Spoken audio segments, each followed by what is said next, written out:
Most of us have a really easy time offering compassion to others, whether that's our kids, our spouses, our friends and family, even our coworkers. But when it comes to ourselves, usually most of us struggle to find ways to extend compassion to ourselves. One of the things that feels really important on this perimenopause and menopause journey is to really find ways to check in with yourself. That feels really important. Most of us, especially for those of us working jobs or parenting or both, checking in with ourselves usually comes at the bottom of the list. I just want to encourage everyone here, at some point during your day to please check in with how you're feeling. And that might seem something you don't have time for, but when we think about all the ways that we scroll on our phones or spend time doing things that are sort of ways that are autopilot that we kind of numb out, I think that one of the most important things that we can do is to be intentional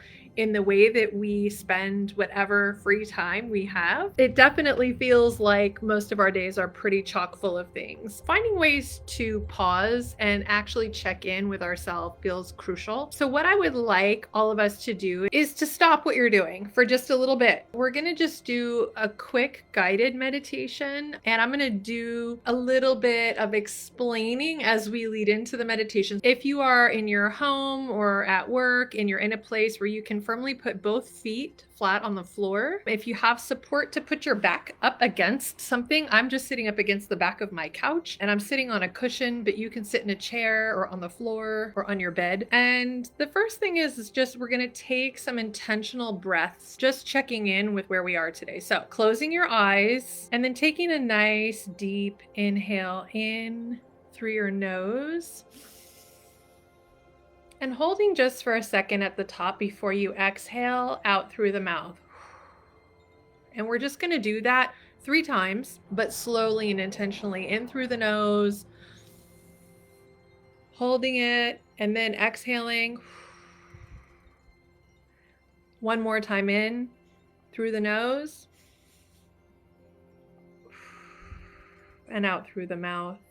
And you can continue this breathing with the intention that you're going to pay attention to the quality of your breath. When we pay attention to the quality of our breath, it's really noticing maybe the temperature of the air as it goes in through your nostrils, or what it feels like as your breath is coming out of your mouth. Just the temperature of the breath. Noticing when you inhale, are you able to take a nice big deep inhale, or are you feeling like you're taking more shallow breaths? This is just noticing. What does it feel like when you take a deep breath in? What does it feel like when you exhale? Maybe noticing also while your eyes are still closed here, what's happening in the room that you're sitting in. Maybe you're listening to sounds outside. We're just listening to the sounds around us, just settling into the present moment. So as you do that, as you pay attention to your surroundings, to the sounds in the room, the sounds in your body, taking cues from what's arising in the moment, and just noticing how you're feeling. Noticing if there's any tension in the body, paying attention to your shoulders. Maybe there's some tension in the neck, the shoulders. Just noticing if as you're sitting, your shoulders are up a little bit. Sometimes when we're tense, we don't realize that our shoulders have risen up underneath our ears. Just trying to relax your shoulders back and down. And again, just paying attention to how things feel in your body. Just taking a quick scan, noticing if there is any kind of tension in your feet or your calves. Just do a nice scan from your feet up the legs, the lower torso, the upper chest, the head, the arms. We're just noticing.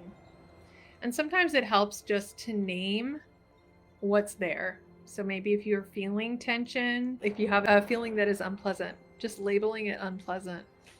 If you're having tension in the shoulders or a hungry stomach, or maybe you're distracted, you can say, that's an unpleasant feeling. Maybe you feel happy this morning. Maybe you feel calm or at peace. We're just labeling those emotions, pleasant, unpleasant. Maybe you have an emotion that comes up and you don't feel any which way about it. It's just neutral. These are just ways to deal with emotions as they arise instead of attaching to them. So as you're sitting and breathing, just paying attention.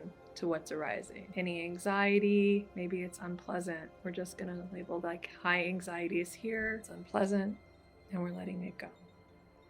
So as we sit, paying attention to what's going on in our body, just noticing what we notice, and also thinking about today, when we think about what it means to extend compassion to ourselves, I want each of you to think about the things in your day that you say yes to. A lot of us say yes to things because we want to be helpful, or we want to make things easy for others. And sometimes our yes is really a no. It's an autopilot yes. Maybe it's a yes that we're used to saying because we feel like we don't have a choice. Things like that. Whether we're saying yes to foods we don't really want to eat, yes to whatever it is that comes your way that maybe you would rather have a no for an answer. You know, it takes a lot of courage to really find what it is, like the sincere yes in you, the things that you really feel passionately about or that you want to explore, you want to do. It takes some compassion for yourself to check in and have that conversation when we say yes to things throughout the course of our day.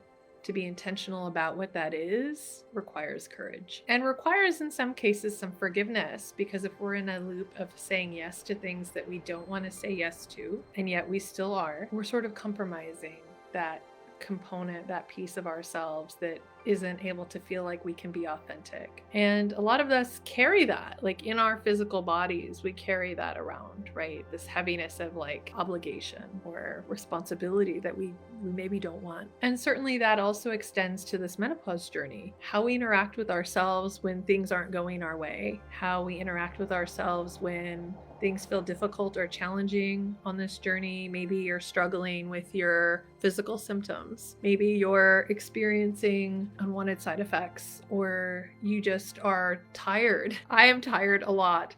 I find that when I'm tired, it is really difficult to have compassion for others, let alone for myself. Inviting in some compassion for ourselves when we notice that maybe we're getting short-tempered, when we notice that we're not able to extend compassion to ourselves in these difficult moments. Taking a minute to think about what's going on for us. Like, what's the thing triggering our response? You know, maybe you're just fed up with day in and day out having certain menopause symptoms that you aren't finding relief from. And instead of, really being angry about it, which is a justified emotion and feeling, there's no shame in being angry, is maybe feeling like you can extend or put your hand on your heart. The way that you would extend kindness or compassion to a friend or to a sibling or to someone you really care about is usually not the way that we speak to ourselves. So when you're having a difficult minute or moment or hour or day, whatever it is for you, thinking about how you can hold yourself with more compassion by just acknowledging things are hard right now.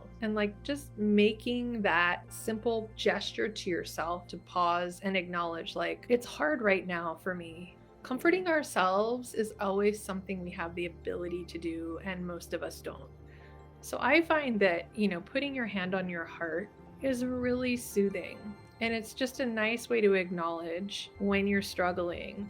In your heart, we always have the ability to stop and pause and just give some thanks to ourselves, being in it every day when it's hard, for just extending that little bit of gratitude and compassion to ourselves for the challenges that we face, for the things that we go through on a regular basis. We still are showing up for ourselves. And it's the one thing that I think we all overlook. I'm like, let's just sit with that for a second. See if you can offer some kind of loving, compassionate phrases to yourself, either silently or aloud to yourself if you feel like that's helpful and you're in a place where you can do that. Gratitude, being grateful for you, for all the things you do, for all the things you are.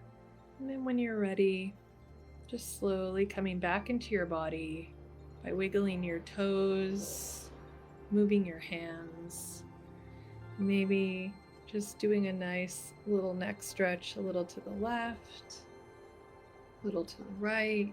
And then when you're ready, slowly opening your eyes and coming back into the room. And then just being happy that you showed up today for yourself by watching this, by doing something, just by being here for you, and be proud of that. It's something.